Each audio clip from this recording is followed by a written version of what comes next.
ये अनंत जन्मों की बिगड़ी बनाने में समर्थ है वृंदावन, कभी कोई चूक ना करे। यदि वृंदावन वास मिल गया तो किसी भी स्थिति में वृंदावन मत छोड़ना।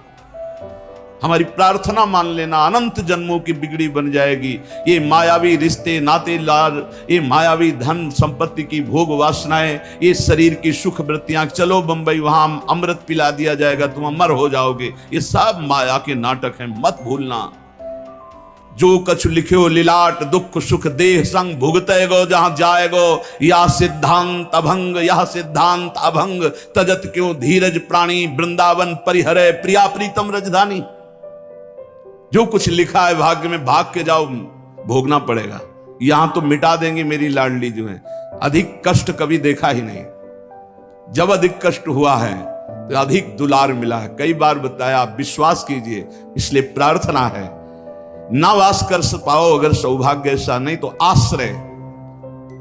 आश्रय ऐसे माना जाता है कि जैसे आप विदेश गए हो, लौट करके आप अब जहां छुट्टी मिली तो घर के लिए कैसे भागते हो, ऐसे वृंदावन के लिए भागो। और आपका एक एक दिन वृंदावन के चिंतन से व्यतीत हो तो आपका दृढ़ आश्रय माना जाएगा कि आप वृंदावन आश्रित हो। जो वास वाले को फल मिलता है वही आश्रय वाले को भी फल मिलता है।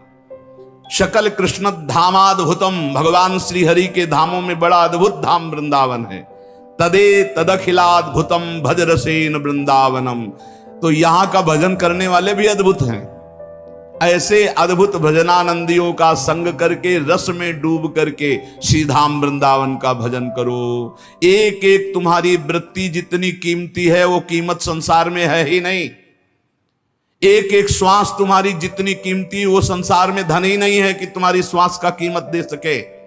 जैसे आपको वर्णन किया कि आपने 50-60 वर्ष में, 60 वर्ष में आपने जितना रुपया कमाया, अब आखिरी श्वास हो, आप कह दो एक श्वास और बढ़ा दो, 100 रुपया दे देंगे, एक श्वास नहीं बढ़ेगी। अरे भाई, ये अमूल्य श्वासें केवल सार्थक होती हैं भगवान नाम में। राधा राधा कृष्ण कृष्ण राम कृष्ण हरि, जो नाम लोगे तभी सार्थक होंगी। इसलिए धाम का आश्रय, धाम का वास, प्रिया प्रीतम के चरणों की शरणागति, खूब नाम जप और अपने जीवन को प्रतिपल संभालते रहिए।